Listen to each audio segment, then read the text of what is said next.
News of a Navy Vice Admiral's death was spreading worldwide. He was adored by Marines and citizens alike, but the Navy did not reveal the reason for his death. The scene shifts to Navy HQ, where Sengoku asks Tsuru, "Have they found the culprit yet?" Tsuru replies, "Not sure. All I know is that the culprit's family is surely overjoyed now." Sengoku says, "The world is going to hell, Tsuru, to be stabbed in the back by those we protect. I can't stand it." Tsuru responds, "It is no longer just pirates who want riches. If a bounty is placed on a Marine, anyone would want a piece of that. The Pepe Kingdom, where the incident occurred, has over 1,000 people dying of starvation per year. Poverty and money can sway people in wild ways. I am not agreeing with the criminal at all, but if that was his goal, we have starkly underestimated the genius jester." Sengoku says, "Can we risk our lives to save civilians if we fear being killed by them? We must strike back at Cross Guild quickly. Otherwise, this will only undermine the morale of the Marines and weaken the Navy." Sengoku moves towards Hina and says, "Hey, Hina, do you know where Garp is? A new flavor of rice crackers just came out." Hina replies, "Garp left a couple of days ago saying he's going to save Kobe. Seems like he probably went with Sword, and with Kujako too." Both Tsuru and Sengoku were shocked and shouted, "Don't tell me they went to Fulalide." The scene shifts to the New World on Empty Bluffs Island, where an old man is crying and saying, "Thank you so much for sending money to my family." Buggy replies, "Oh, but of course. You wiped out a Navy headquarters vice admiral all by yourself. That's some evil charisma." And Buggy laughs and shouts, "The day of the incident, all those Marines were left in shambles. If they find you, no doubt they will cut off your head." The old man says, "Even if I never see my family again, that's much better than seeing them starve to death." Buggy replies, "Relax, man. I'll take care of you the pirate way." Buggy's pirates tell the old man not to underestimate Buggy, who is no ordinary pirate, but the Emperor of the Sea. Buggy was standing high and was about to say something.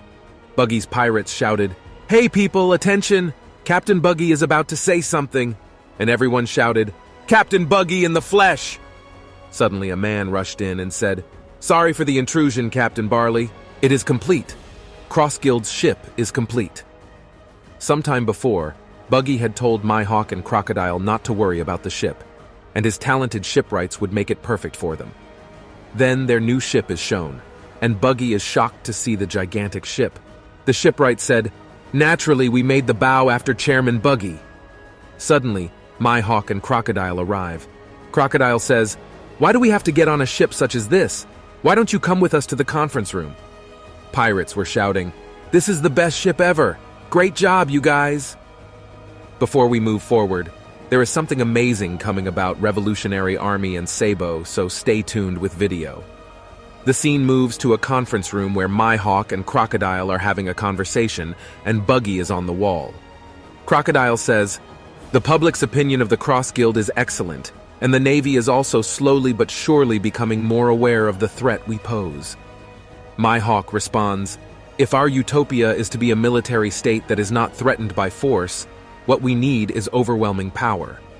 Meanwhile, Buggy exclaims, "This isn't the life I planned out for myself." Crocodile mentions that it will cost a lot of money to achieve their goals, and Buggy interrupts him, saying, "Wealth and power, you say? Those words just thrill me. If that's what you want to do, let's get on with it."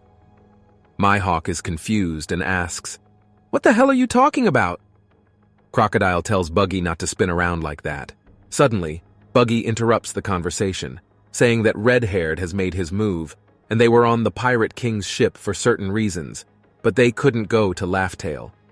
Mihawk asks them, "What did you want to be when you were younger?" Buggy replies, "Always being next to Shanks, who was so full of promise, made me abandon all of my dreams." The scene shifts to 24 years ago, at Roger's execution day, where young Shanks was crying, and young Buggy was shouting, "You said it yourself, Shanks! You said you would take your own ship to Laughtail someday!" Shanks replies, "Yeah," and tells Buggy that he changed his mind, and for now, he is not aiming for Laughtail. Buggy is shocked and asks, "What?" Shanks continues, "But I will keep being a pirate." Buggy is disappointed and says, You could have been the next king. Shanks asks Buggy to come sail with him, but Buggy refuses, saying that he would never be Shanks's subordinate. Buggy runs away, shouting, "I won't ever forgive you for losing my treasure map. Next time we meet, we are enemies." The scene comes back to the present, and Buggy shouts, "That Shanks is so moved. You can call it fate or an accident, but somehow I managed to get this status." He cries and screams, "I too want to be a pirate king, you know? Power, wealth, we can get it all. Let's go get it. The pinnacle of treasure." Crocodile tells him that titles can mislead people, but Buggy remains arrogant.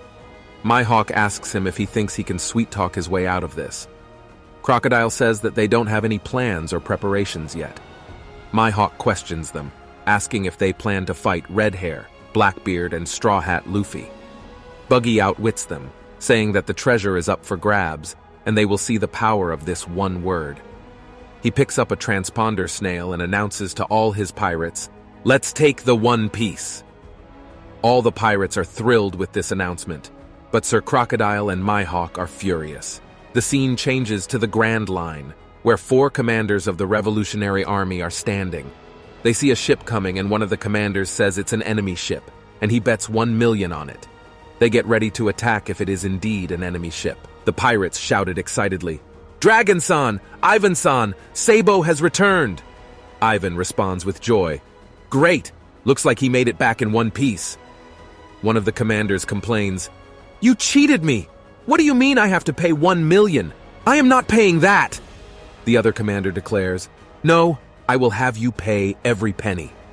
The first commander defends himself, "I bet you saw it through the telescope." The pirates then welcome Sabo, and one of the girls admits, "We were just about to shoot you." Sabo responds with humor, "You are as dangerous as ever, Ahiru. Did I make you worry?" Another commander expresses his relief. "Maybe, Sabo, I am glad you're okay." Sabo then reveals, "This ship is from Lulusha. I will explain everything later. First, let's get the people from Lulusha some rest." Someone shouts, "Sabo-kun!" Koala begins kicking Sabo and angrily questions him, "Sabo-kun, why did you cut off communications with us like that?" Sabo struggles to explain, "Koala, my bad. I couldn't get a signal due to jamming Den Mushi. Any signal I made would have been intercepted. I made noise 3 times to signal that I was being monitored. Don't worry, I wasn't on Lulusha." Koala cries and apologizes. "I was so worried. Sorry about that." One of the commanders scolds Sabo. "Sabo, gosh, why are boys like this? Don't make me worry like that." The other commander then addresses the people. "Good job for making it here. Remember, you guys are the complaint trash of Lulusia. Sorry about what happened to your country. I heard some of you guys want to join the Revolutionary Army. Get some rest and sort yourselves out first." Sabo, Dragon, and Ivan sit down at a table to talk. Sabo expresses his condolences about Kuma-san and apologizes.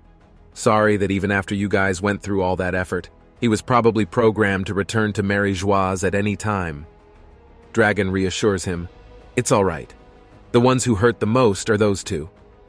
Ivan asks, "So you don't plan on letting any of the officers hear about this?" Sabo responds seriously, "No, just hearing about it can put your life in danger." Ivan asks for clarification. "What do you mean?" Sabo then reveals, "This year's reverie was complete chaos. I will tell you everything that happened at the Holy Land Mary Joieuse. Guys, make sure to subscribe as it gives me motivation to continue creating such videos. You can comment below any other manga you want me to create video on. Okay, take care, bye."